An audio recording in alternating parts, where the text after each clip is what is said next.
titulado La fiebre amarilla en la costa del Perú, se menciona que en febrero de 1868 apareció un caso de fiebre amarilla en el Callao. Se trataba de un señor de iniciales NN, quien se alojado en la casa de un comerciante, Tadeo Terry. Esta casa estaba situada en la calle de Melchor Malo, en el Callao. El paciente se agravó, se murió. Su médico diagnosticó en 1868 una fiebre biliosa de mal carácter. Luego hicieron estudios y luego se determinó que este fue el primer caso de fiebre amarilla en el Callao. 1868. Pues lo que ocurre es que en estos días una joven estudiante de San Marcos, de la Universidad Nacional Mayor de San Marcos, Sally Inga Rumiche, dio a conocer su tesis, sustentó su tesis. Y el nombre de su tesis es ¿Qué se sabe de la epidemia de fiebre amarilla de 1968 en el Callao? Pues vamos a hablar con ella para que nos cuente y con esta magia de la radio y la imaginación nos transportemos, señor, señora, a 1868. Sally, qué gusto de saludarla. Buenas tardes. Buenas tardes, doctor Huerta, a usted y a toda su audiencia. Para irnos, mejor dicho, para volar al año de 1868, primero hay que tomar en cuenta cuál era el estado sanitario del Callao de Lima entonces, ¿no? No era como hoy en día, ¿no? Que hay agua potable, que hay desagüe, hay luz eléctrica. La infraestructura sanitaria de Perú, de Lima en ese momento, era totalmente diferente. Por ejemplo, hacia 1868 todavía existían las acequias, que eran básicamente una especie de, por decirlo así, una especie de tuberías por donde la gente botaba el agua sucia, que ya no, o los desperdicios orgánicos que ya no utilizaba, y por esa misma acequia muchas veces se abastecían del agua. Entonces, como para ir teniendo un poco en cuenta cuál era el estado sanitario, ¿no? Sí, eso lo vamos a ver en un ratito, eso lo vamos a ver en un momentito. Yo voy a preguntarte acerca del microbio, qué se pensaba del microbio, cuál era el medio ambiente, el huésped de la enfermedad, a quiénes se les echó la culpa, a todo eso. Solamente quiero que me cuentes un poquito de ti para que te conozcan los oyentes. Tú eres historiadora, acabas de dar tu tesis de historiadora, cuéntanos un poquitito acerca de eso. Bueno, sí, hace unos poquitos días he sustentado mi tesis de licenciatura. El título del trabajo es Un foco infeccioso, el puerto del Callao durante los estragos de fiebre amarilla de 1868. Es un poco largo el título, pero lo que intento es explicar la percepción de cómo las personas, ¿no? En general, el Estado, los médicos, los galenos, la prensa, visualizaban al Callao como un lugar de infección, ¿no? Donde las personas se enfermaban de la fiebre amarilla. Eso es lo que cuando se estudia una epidemia, un foco infeccioso, cuando se estudia un brote de enfermedad, siempre se ven tres cosas básicas, ¿verdad? Uno, el agente infeccioso, o sea, el microbio que causa la epidemia. Luego se ve el medio ambiente en el que ese microbio causa la enfermedad y obviamente se ven también las características del huésped, de las personas que se enferman. Empecemos con el microbio. Estamos hablando de 1868. Recién empezaban en Europa las primeras descripciones microscópicas de bacterias, etcétera. ¿Qué se pensaba en esa época, en 1868, que era la fiebre amarilla y cómo se transmitía? Como usted bien ha mencionado, recién en Europa se está empezando a dar lo que es el enfoque bacteriológico. Entonces, en Lima, ¿no? Básicamente la comunidad médica alrededor de la Facultad de Medicina de San Marcos, que se había refundado recién en 1856, pensaban básicamente que las enfermedades eran ocasionadas por los miasmas. ¿Los miasmas qué eran? Eran descomposiciones orgánicas de cuerpos que estaban en estado de putrefacción, o pensaban que salían de esos cuerpos y se emanaban en el aire, ¿no? Que el virus estaba en el aire y que al ingresar a tu cuerpo te enfermabas, ¿no? Y en ese momento va a haber un consenso en el sentido de que los médicos van a pensar que son los miasmas los que ocasionan la enfermedad. Sin embargo, va a haber un debate de cómo se originan, si esos miasmas están aquí en el Perú, o mejor dicho, o los han traído de otro lado, ¿no? Entonces va a haber un debate bastante marcado entonces entre dos médicos, básicamente. Uno es el doctor Miguel de los Ríos, que por entonces era decano de la Facultad de Medicina, y que él mencionaba que la enfermedad la traían básicamente los migrantes, los extranjeros que llegaban en barcos al Callao, ¿no? Y principalmente le van a echar la culpa a los coolies que en ese momento están llegando los migrantes chinos, ¿no? Se les va a señalar como personas poco aseadas, poco higiénicas, y ellos van a ser los principales culpables. Muy bien. Entonces, en esa época recién empezaban en Europa los conocimientos básicos de las bacterias. Obviamente la fiebre amarilla es causada por un virus, pero recién empezaban las teorías que explicaban la teoría microbiana, y la idea era que los miasmas, de ahí viene la palabra mal aire, la malaria. Era por el mal aire que venían las enfermedades. Y lo que nos estás diciendo es que estaban divididos en dos grupos los científicos. Aquellos pensaban que la gente venía con su mal aire, con su miasma, y otros que la miasma se originaba en el lugar, en este caso en el Callao. Fíjate que esta teoría que has mencionado del mal aire, de las miasmas, ha sido una teoría que a comienzos de 1900, quizá para otra investigación tuya, se trató de eliminar, porque ya a comienzos de 1900 la ciencia decía, no, esto del mal aire no vale, esto no sirve, y entonces trataron de eliminar eso y tratando de explicarlo todo ya por la teoría bacteriana. Y esa teoría de que el mal aire no produce las enfermedades ha sido una de las razones por las cuales ha costado tanto en esta pandemia, Sally, aceptar que los aerosoles causan la enfermedad COVID-19. Porque aceptar que un aerosol invisible cause una enfermedad era como aceptar que el mal aire, que una miasma podía causar la enfermedad. Interesante, esa ha costado muchísimo en estos 2 últimos años convencer a muchos científicos de que la enfermedad en realidad sale por los aerosoles. Sally, muy bien, entonces ya nos has dado una idea del agente infeccioso. En esa época se pensaba que la fiebre amarilla era una enfermedad realmente causada por los malos aires, por las miasmas.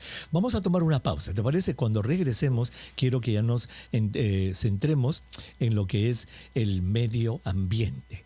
¿Cómo era el Callao de esa época? ¿Cuáles eran las condiciones sanitarias de esa época en el Callao? Por favor, nos la vas a contar apenas regresemos de la pausa. No se vayan, regresamos.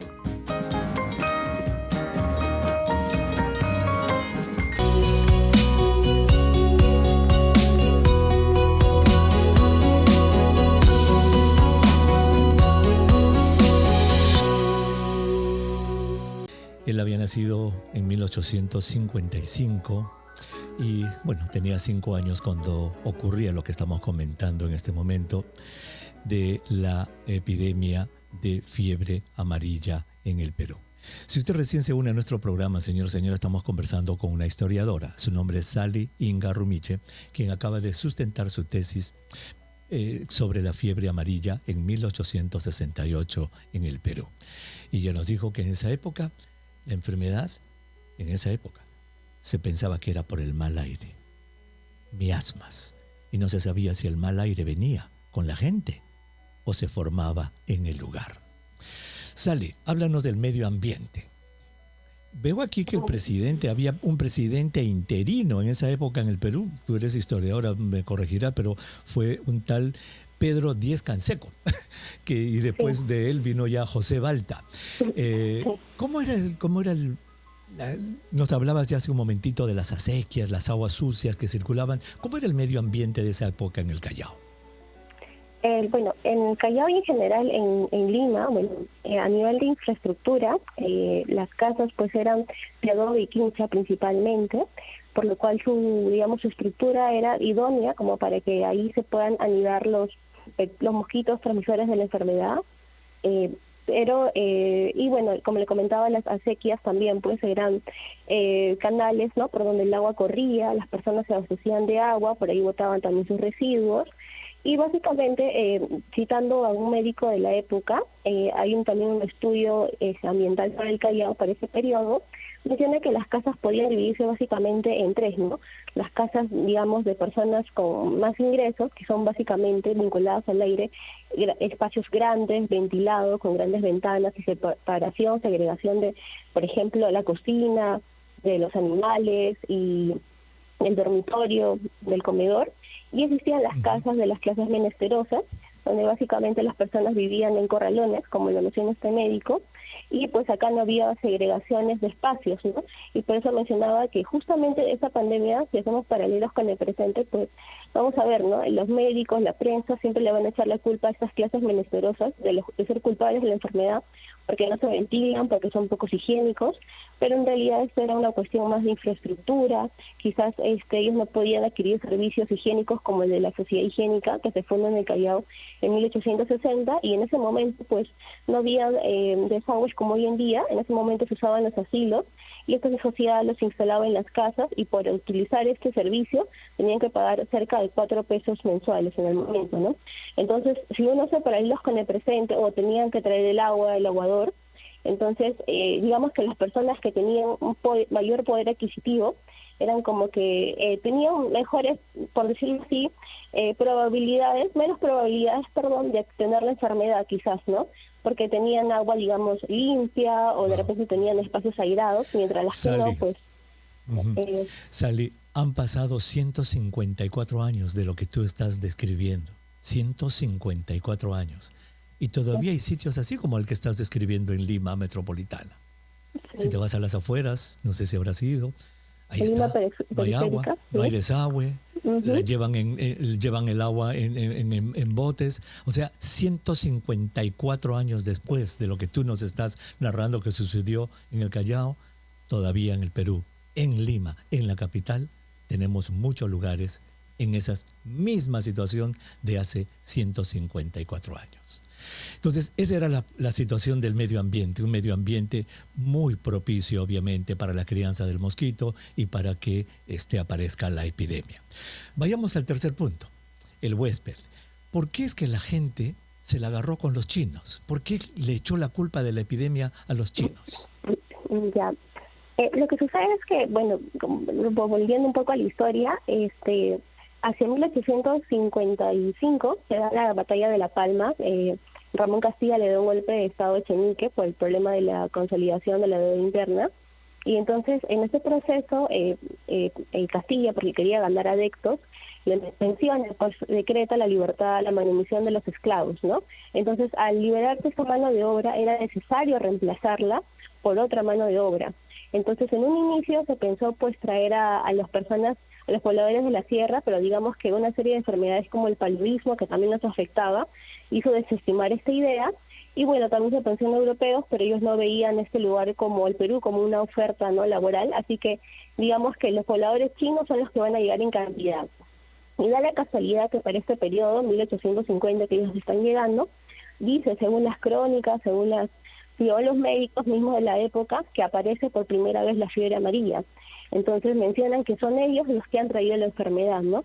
Incluso médicos, regresando al médico de los Ríos, menciona que porque si esta enfermedad existía, digamos, en puertos aledaños como Guayaquil o en Panamá, y era endémica, ¿por qué no había aparecido antes en el Perú? Y mencionaba, pues justamente, son los chinos que vienen en barcos a vapor, que no se vienen ventilando. Acá también hay que ver que para el periodo ya se está pasando el barco a vela, al vapor. El barco a vapor pues acorta el tiempo de navegación, y esto menciona de que hace que las personas ya no se vengan ventilando en el aire, ¿no?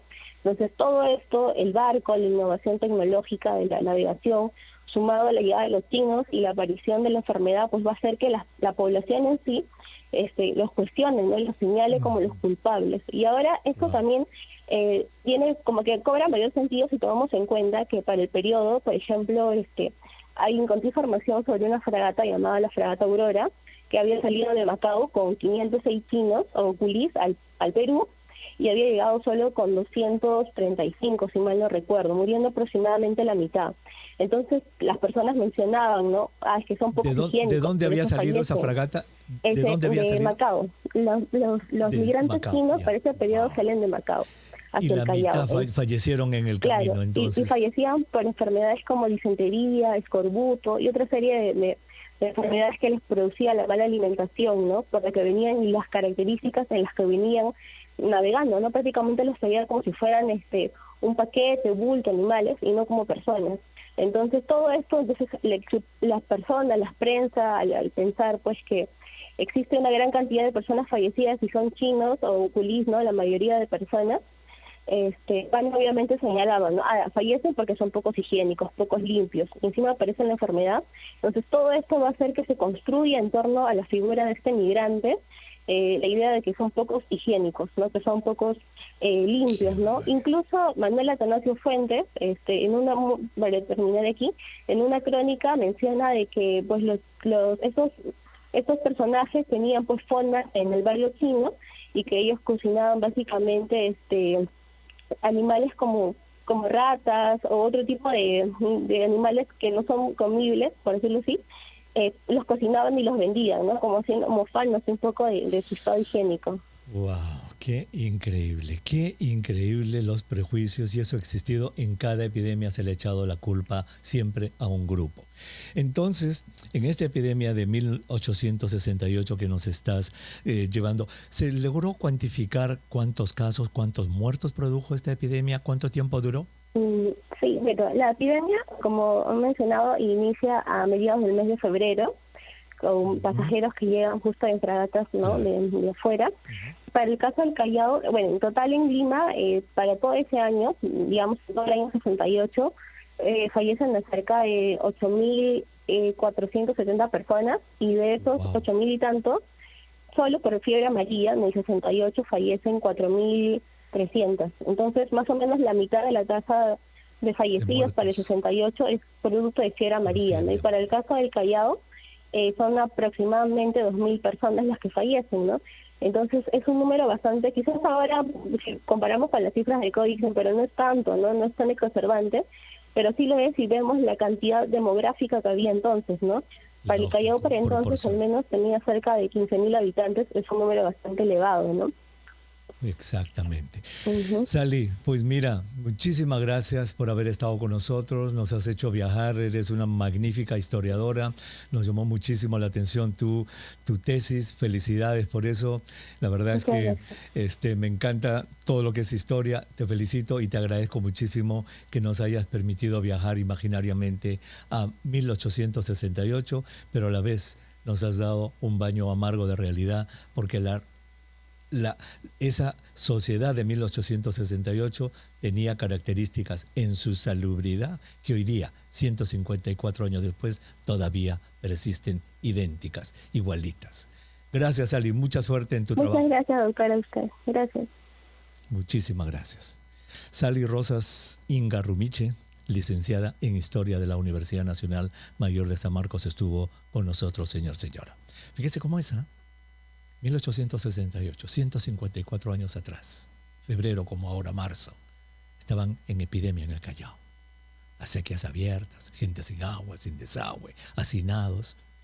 Igualito que ahora en muchos lugares de Lima. Y ni qué decir en el interior de nuestro país. En 154 años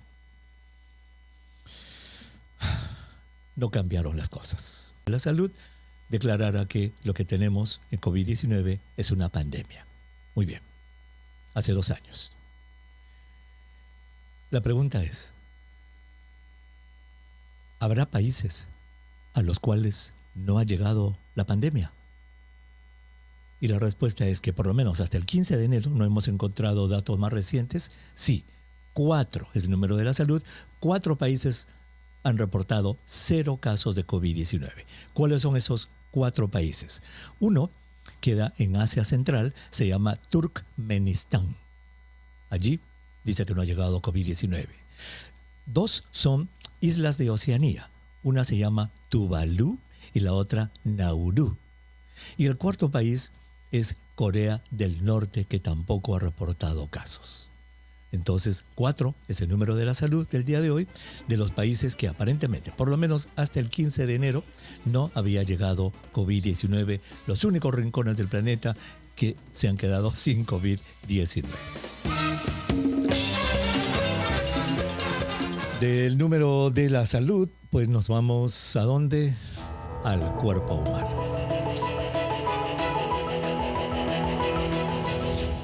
El cuerpo humano, máquina maravillosa que tiene de todo. Hoy día vamos a conocer una parte del cuerpo humano que, como todas las partes que revisamos todos los días, para ustedes tiene obviamente importancia. ¿Cuál es?